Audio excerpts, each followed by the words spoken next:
नमस्कार दोस्तों। तो जैसा कि हम पढ़ रहे थे लीनियर इनइक्वालिटी, और इस पे हमने देखा था कि अगर हमारा कोई वन वेरिएबल में लीनियर इक्वालिटी है तो उसका सोल्यूशन सेट हम कैसे निकालते हैं, और हमने ये भी देखा था कि उसको हम नंबर लाइन पे कैसे ड्रॉ करते हैं। ठीक है, तो आज की वीडियो में हम देखेंगे कि अगर हमारे पास कोई दो वेरिएबल में लीनियर इक्वालिटी है तो उसका हम सोल्यूशन ग्राफिकल सोल्यूशन कैसे निकालेंगे। ठीक है, तो उसका हमको ग्राफिकल सोल्यूशन निकालने के लिए पहले हम कुछ जानकारी यहाँ पे एकत्रित रिकॉल कर लेते हैं।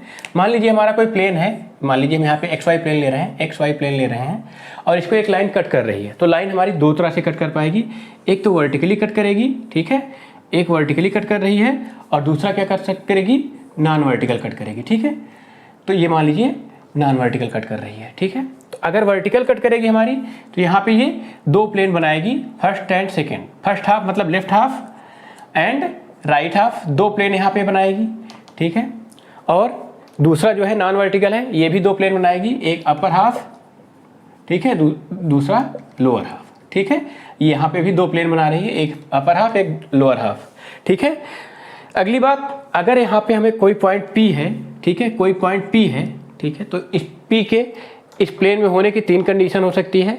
या तो ये लाइन पे होगा, ठीक है, जो हमारी वर्टिकल लाइन या नॉन वर्टिकल लाइन इसको कट कर रही है प्लेन को, या तो फर्स्ट हाफ में होगा या तो सेकंड हाफ में होगा। ठीक है, अगर कोई पॉइंट P है या तो लाइन पे होगा या तो फर्स्ट हाफ पे होगा या तो सेकंड हाफ पे होगा, इसके सिवा ये पॉइंट जो है इस प्लेन पे कहीं नहीं हो सकता। ठीक है, तो हमको इस पर जानना क्या है, ग्राफिकल सोल्यूशन निकालना है।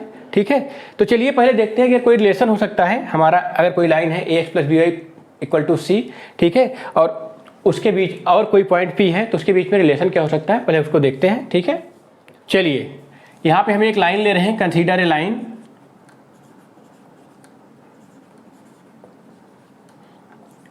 ax + by = c, जहाँ पे a ≠ 0, b ≠ 0, मतलब a और b 0 नहीं है। ठीक है, तो यहाँ पे हमारी तीन कंडीशन आ जाएंगी। एक पहला तो हमारा सेम हो जाएगा ax + by = c। दूसरी कंडीशन, दूसरा केस क्या आएगा, ax + by > c, और तीसरा केस क्या आएगा हमारा, ax + by c। ठीक है, तो अगर यहाँ पे हमारे पास कोई पॉइंट है, ठीक है, मान लीजिए यहाँ पे कोई पॉइंट P है, अगर पॉइंट P है, P हमारा इस जो है लाइन पे अगर लाई करेगा तो हमारी पहली कंडीशन को सेटिस्फाई करेगा। लेकिन अब उसके बाद देखते हैं हम जो भी पॉइंट इस पे लाई करेंगे इस लाइन पे, वो इस कंडीशन को सेटिस्फाई करेंगे। चलिए हम देखते हैं दूसरा केस हमारा। ठीक है, इस केस पे हम चर्चा करेंगे। हमारा केस क्या है, ax + by > c, हमको इस पे चर्चा करनी है। ठीक है, तो हम चलिए एक पॉइंट लेते हैं। पहले यहाँ पे हम मान लेते हैं लेट b > 0। b हमारा निगेटिव नंबर नहीं है, ये आप ध्यान दीजिए, b हमारा नॉन निगेटिव नंबर है। अब हम क्या करेंगे, कंसीडर ए पॉइंट P क्या है, अल्फा बीटा। ठीक है, कहाँ पे, on the line ax + by = c, ये लाइन है हमारी ax + by = c। तो हमारा कोई पॉइंट मान लीजिए यहाँ पे P है, ये क्या है, अल्फा व बीटा है। ठीक है, अल्फा बीटा हमने एक पॉइंट लिया, ठीक है, लाइन पे। तो हमारे किस लाइन पे, ax + by + c, तो यहाँ पे इसको सेटिस्फाई करेगा। तो यहाँ से हमको मिल जाएगा a α + b बीटा = c, ये हमको पहली कंडीशन मिल गई। ठीक है, अब चलिए हम दूसरा पॉइंट लेते हैं, another point, consider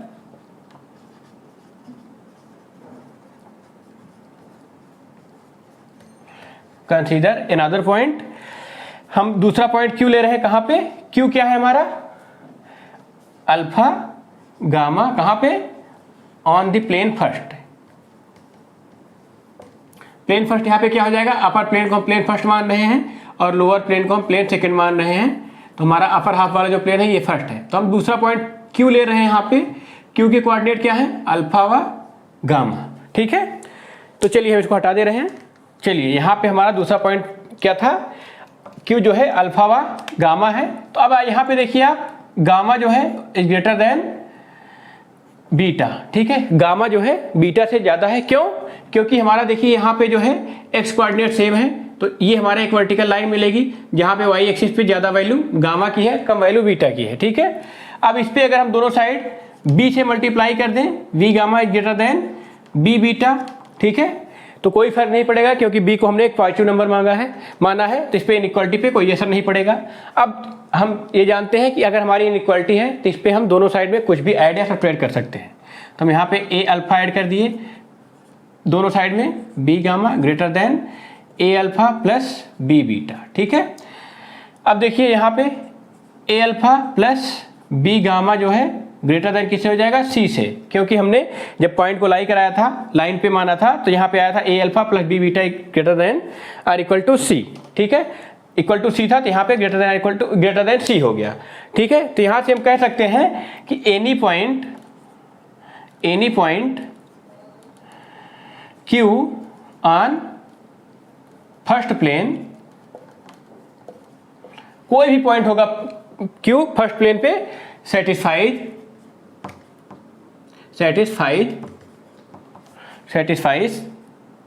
ax plus by greater than c, इसको सेटिस्फाई करेगा, ठीक है। चलिए अब इसका अपोजिट लेते हैं, इसका उल्टा लेते हैं कि अगर हमारा कोई पॉइंट इसको सेटिस्फाई कर रहा है तो वो किस पार्ट में लाई करेगा, हम इसको देखते हैं, ठीक है। अपर पार्ट में या लोअर पार्ट में। कन्वर्सली हम क्या सपोज करेंगे, कन्वर्सली सपोज क्या करेंगे, p alpha beta b a point, कोई पॉइंट है on line ax plus by equal to c, ठीक है। तो यहाँ से हमको क्या मिल जाएगा, फिर से ये इंप्लाई कर जाएगा a alpha plus b beta is equal to c, ठीक है। इसको हम इक्वेशन सेकेंड मान लिए, ठीक है। और क्या मान रहे हैं, एंड q जो है alpha gamma b any other point, जो हमारा q है अल्फा और गामा कोई दूसरा पॉइंट है, satisfying ax plus by is greater than c, ठीक है। इसको सेटिस्फाई कर रहा है, अगर सेटिस्फाई कर रहा है तो यहाँ पे हम लिख देंगे a alpha plus b gamma greater than c, ठीक है। यहाँ पे हम इसको लिख सकते हैं a alpha plus b gamma, क्योंकि इसको सेटिस्फाई कर रहा है, हमने ये माना है, ठीक है। अब यहाँ पे देखिए a alpha plus b gamma greater than, ये हो जाएगा c की वैल्यू हम रख देंगे a alpha plus b beta, ठीक है, b बीटा। अब देखिए दोनों साइड a अल्फा हम सब्ट्रैक्ट कर सकते हैं, ठीक है। a alpha plus b gamma minus a alpha greater than a alpha plus b beta minus a alpha. देखिए दोनों साइड में a अल्फा जो है सारे कैंसिल हो गए, तो यहाँ पे हमको मिला b gamma greater than b beta. अब हम दोनों साइड में b से डिवाइड कर देंगे तो हमको क्या मिल जाएगा, गामा ग्रेटर देन बीटा, ठीक है। क्योंकि हमारा जो है b जो है पॉजिटिव नंबर है, तो उससे डिवाइड करने पे इनइक्वालिटी पे कोई फर्क नहीं पड़ेगा। अब देखिए यहाँ पे गामा जो है वो बीटा से बड़ा है, तो मतलब ये इंप्लाई कर जाएगा कि हमारा जो पॉइंट q है, पॉइंट q जो है लाइज इन फर्स्ट हाफ, ठीक है, फर्स्ट प्लेन। ये इंप्लाई तुरंत से कर गया कि हमारा जो पॉइंट p है वो फर्स्ट प्लेन पे लाई करता है। तो हमने यहाँ पे प्रूव कर दिया कि अगर हमारा कोई पॉइंट p है वो फर्स्ट प्लेन पे लाई कर रहा है अगर, तो वो जो है inequality ax plus by greater than c को सेटिस्फाई कर रहा है। और इसका उल्टा हमने प्रूव किया कि अगर हमारा कोई पॉइंट q जो है ax plus by greater than c को सेटिस्फाई कर रहा है तो वो अपर हाफ प्लेन पे लाई कर रहा है, ठीक है। हम यहाँ पे लिख दे रहे हैं इसको। तो यहाँ पे हमने प्रूव किया है कि अगर कोई पॉइंट जो है फर्स्ट हाफ में है तो हमारी इनइक्वालिटी को सेटिस्फाई करेगा। Thus any point in half plane first satisfy ax plus by greater than c, and conversely जो है any point satisfying the inequality ax plus by greater than c lies in first half plane, ठीक है। ये हमने prove कर दिया है जब हमने b इज ग्रेटर देन 0 लिया था, ठीक है। जब b इज ग्रेटर देन 0 लिया था तब हमको ये मिला।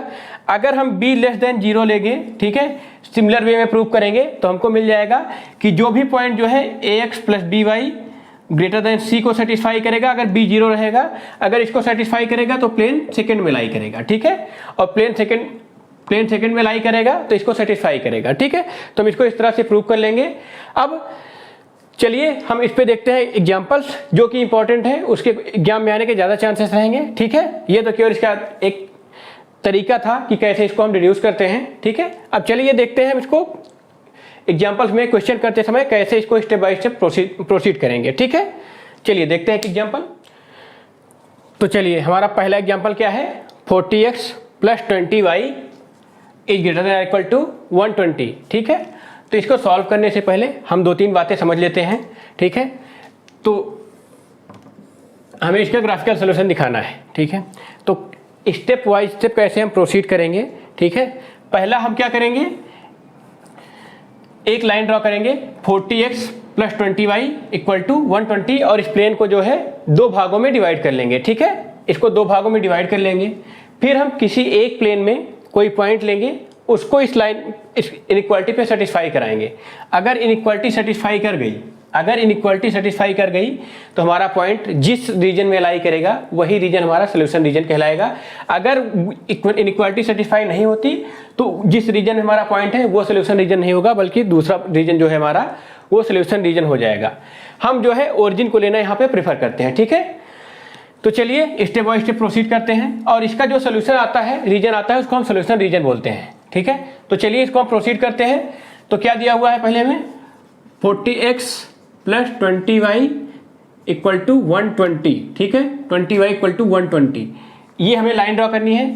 और एक बात, अगर यहाँ पे greater than or equal to या तो less than or equal to होता है, मतलब स्लैंग की इक्वलिटी होगी, तो हम लाइन को जो है डार्क में ड्रॉ करेंगे, नहीं तो लाइन को हम डॉटेड में ड्रॉ करेंगे। अगर जैसे greater than or less than है तो हम डॉटेड लाइन लेंगे। इसका मतलब ये होगा कि जो हमारा सोल्यूशन रीजन होगा उसमें ये लाइन नहीं आएगी। ठीक है, अगर ये डॉटेड रहेगी तो, और अगर डार्क लाइन रहेगी, कंप्लीट लाइन रहेगी, तो हमारा सोल्यूशन रीजन में वो लाइन भी आएगा। यहाँ पे देखिएगा, ये हमारा greater than or equal to है, स्लैंग की इक्वलिटी है, तो यहाँ पे हम कंप्लीट लाइन लेंगे। ठीक है, अब देखिए इसका लाइन बनाने के लिए हम इसको देखेंगे कोऑर्डिनेट एक्सिस पे कहाँ कहाँ कट कर रहा है। तो हमें एक्स एक्सिस पर इसका देखने के लिए कहाँ पे कट कर रहा है, y को 0 रखेंगे तो यहाँ पे हमको मिल जाएगा x = 3। ठीक है, x = 3, तो हमारा कोऑर्डिनेट क्या आ जाएगा, 3 और 0। दूसरा हम देखेंगे y एक्सिस पे इसका कट जानने के लिए x को 0 रखेंगे तो यहाँ से हमको मिल जाएगा y = 6। तो y = 6 हमें यहाँ मिल गया, 0 और 6 इसका कोऑर्डिनेट हो जाएगा, y एक्सिस x एक्सिस। अभी हम लाइन ड्रॉ करेंगे, क्योंकि हमारी स्लैंग की इक्वलिटी है तो हमारी लाइन कंप्लीट रहेगी। ये लाइन हमने ड्रॉ कर लिया। ठीक है, अब इसके बाद का हम स्टेप क्या लेते हैं, हम यहाँ पे चेक करेंगे कि यहाँ पे हम ओरिजिन को लाई कराएंगे और ये इनइक्वालिटी सेटिस्फाई कराने की कोशिश करेंगे। अगर सेटिस्फाई हो जाएगी तो हमारा जो है जिस रीजन में हमारा, मान लीजिए ये फर्स्ट रीजन है या सेकेंड रीजन है, तो जिस रीजन में हमारा ओरिजिन लाई करेगा वो सोल्यूशन रीजन होगा, अदरवाइज दूसरा जो रीजन होगा वो सोल्यूशन रीजन होगा। तो चलिए इस पे ओरिजिन को हम सेटिस्फाई कराते हैं। तो 40 × 0 + 20 × 0 greater than or equal to 120। ठीक है, तो 0 is greater than or equal to 120। देखिए क्या ये इनइक्वालिटी सेटिस्फाई हो रही है, नहीं, क्योंकि 0 हमारा 120 से छोटा है और इसमें हमें मिल रहा है 0 जो है 120 से बड़ा या बराबर है। ठीक है, तो हमारा जिस रीजन में ओरिजिन है वो सोल्यूशन रीजन नहीं होगा, इसका अपोजिट रीजन जो है सोल्यूशन रीजन हो जाएगा। ठीक है, तो ये हमारा सोल्यूशन रीजन हो गया। ठीक है, तो यही इस एग्जाम्पल का सोल्यूशन है। चलिए एक और एग्जाम्पल ले लेते हैं। तो दूसरा एग्जाम्पल हमारा क्या है, सॉल्व 3x + 2y > 6 ग्राफिकली। देखिए यहाँ पे जो है हमारी स्ट्रिक्ट इनइक्वालिटी है, तो हमारी यहाँ पे डॉटेड लाइन आएगी, जो हम लाइन ड्रॉ करेंगे वो डॉटेड लाइन ड्रॉ करेंगे। तो पहला स्टेप हमारा क्या था, इस प्लेन को हमें 2 भागों में डिवाइड करना है। कैसे, ये जो दिया गया है इसकी लाइन ड्रॉ करके। ठीक है, तो हमारा जो है 3x + 2y = 6 हम लाइन ड्रॉ करेंगे। तो अगर हम यहाँ पे x एक्सिस देखते हैं कहाँ पे कट कर रहा है, तो x = 2 आएगा। अगर y 0 रखेंगे तो यहाँ पे 2 और 0 मिल जाएगा x एक्सिस पे, और y एक्सिस पे हम चेक करेंगे तो x को 0 रखेंगे तो y = 3, 0 और 3। तो हमारा जो है ये जो लाइन बन रही है इसको हम डॉटेड ड्रॉ करेंगे। ठीक है, डॉटेड, क्योंकि हमारी ये स्ट्रेट इनइक्वालिटी है, मतलब ये जो लाइन होगा हमारा ये सोल्यूशन रीजन में नहीं आएगा। इसके बाद हम क्या करते हैं, ओरिजिन को इससे सेटिस्फाई कराते हैं, देखते हैं क्या सेटिस्फाई हो रहा है। 2 × 0 > 6, तो 0 इज ग्रेटर देन 6। क्या 0 हमारा 6 से बड़ा है, नहीं, तो इनइक्वालिटी सेटिस्फाई नहीं हुई। तो 0 हमारा जिस रीजन में है वो रीजन हमारा सोल्यूशन रीजन नहीं कहलाएगा, मतलब हमारा फर्स्ट रीजन सोल्यूशन रीजन नहीं है, तो सेकेंड रीजन यहाँ पे सोल्यूशन रीजन हो जाएगा, जिसको हम ये डॉट से मार्क कर रहे हैं। ठीक है, तो हमारा सोल्यूशन रीजन जो है सेकेंड रीजन हो गया। ठीक है, तो ये दूसरा एग्जाम्पल का सोल्यूशन रहा। उम्मीद करता हूँ आपको जो मैंने आज पढ़ाया ये समझ में आया होगा। ठीक है, तो आपसे मिलते हैं अगली वीडियो में एक्सरसाइज 6.2 के साथ, जिससे आपका ये कॉन्सेप्ट और ज़्यादा क्लियर हो जाएगा। ठीक है, तब तक के लिए नमस्कार।